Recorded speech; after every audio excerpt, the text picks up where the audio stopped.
the hours just to keep you here. 'Cause I feel just like a flower. Keterbatasan lahan di kota besar seringkali menjadi masalah dalam membangun hunian Anda. Belum lagi masalah padatnya penduduk yang menghambat Anda memiliki rumah yang ideal. Tidak hanya memenuhi fungsinya sebagai hunian, sebuah rumah juga seharusnya dapat beradaptasi dengan iklim sehingga pemiliknya dapat merasa lebih nyaman. Seorang arsitek senior bernama Bapak Itut Huwae mempunyai trik agar rumah dengan lahan hanya 95 meter persegi ini tampak nyaman dan asri di tengah hunian yang padat. Rumah yang berada di tengah gang ini terlihat biasa jika dilihat dari luar. Namun sebenarnya, sang arsitek memikirkan betul bagian-bagian eksterior dan interiornya. Rumah bergaya lama ini memiliki jendela-jendela panjang bergaya awal abad 20, dihiasi dengan tanaman gantung yang membuat suasana menjadi asri. Fasad pada rumah memang tidak terlalu diutamakan karena sang pemilik lebih berorientasi pada bagian dalam rumah. Ya, karena ini di daerah padat, saya berusaha untuk tidak membuat tampak luar. Jadi saya berusaha untuk bikin tampak dalam. Nah, kita bisa lihat bidang 1, bidang 2, 3, dan 4 itu beda semuanya gitu loh. Tapi ada satu yang mengikat garis-garis vertikal gitu loh. Karena ini dia di ruang padat, jadi tadi rumah dalam rumah, ruang dalam ruang. Tanda petik harus banyak sinar dan ventilasi baik, ada pengalian udara yang cukup baik. Sehingga juga dibutuhkan ventilasi yang besar dan cross ventilasi, lubang yang satu arah.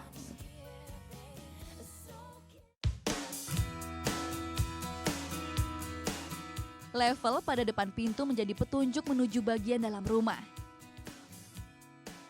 Bagian dalam rumah merupakan area semi outdoor yang dibuat asri dan segar.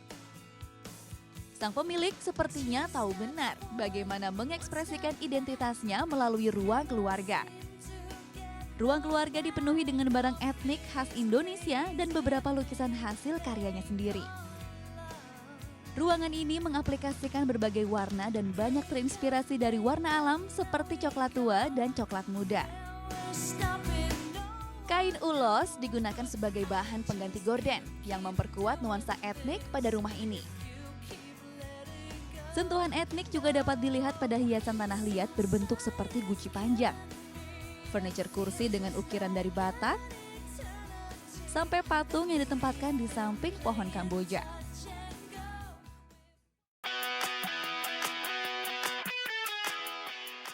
Selain keberadaan benda-benda etnik yang cukup banyak, pengaplikasian gentong sebagai elemen dekorasi juga menarik perhatian. Terdapat 4 buah balok kayu dan masing-masing balok kayu terdiri dari 3 buah gentong. Aksen gentong tanah liat ini dilubangi pada bagian tengah, kemudian dimasukkan ke dalam balok kayu. Gentong-gentong ini dapat dinikmati dari bawah dan dari atas jika dilihat dari area tangga. Selain sebagai aksen gentong gantung, gentong ini juga dimanfaatkan sebagai landasan kap lampu yang menarik. Nah, biasanya kalau saya gambar ya, seharusnya gambar dari keseluruhannya dulu gitu loh. Ambil bidang dari keseluruhannya dulu, setelah itu kita bagi proporsi dan sebagainya. Satu hal pertama, tidak dilihat dalam tingkat kita berdiri mata, saya inginkan ada sesuatu yang bisa lihat dari bawah ataupun sama sekali dari atas, tapi dalam perspektif yang berbeda gitu loh. Dan gentong-gentong tadi dilubangi, dimasuk kayu, kemudian diberi ornamen-ornamen, bisa kain, warna-warni. Terus sementara ornamennya itu ornamen dari mereka gitu loh. Karena ini plafonnya tinggi, saya ingin ada skala yang didapat, skala manusianya gitu loh. Ini tentunya untuk ruang ini menjadi akrab gitu loh.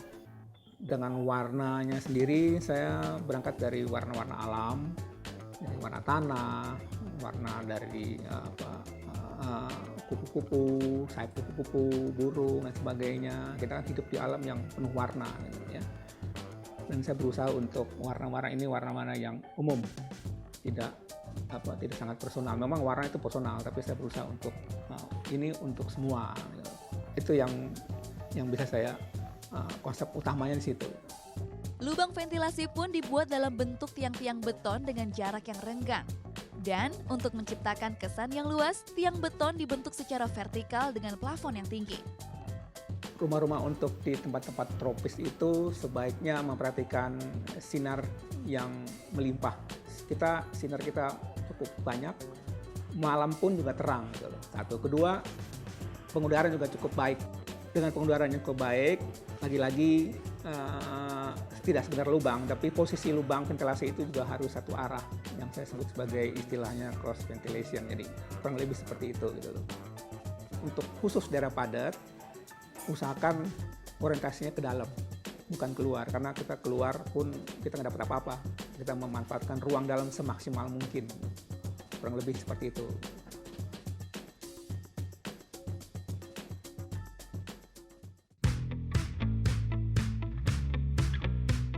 Di area tangga sendiri masih ditempatkan tanaman dalam pot. Selain untuk menyegarkan ruangan, juga sebagai batas aman tangga. Untuk pegangan, railing kayu sepanjang 1 meter terpasang pada 2 buah balok kayu yang ditempelkan di tangga.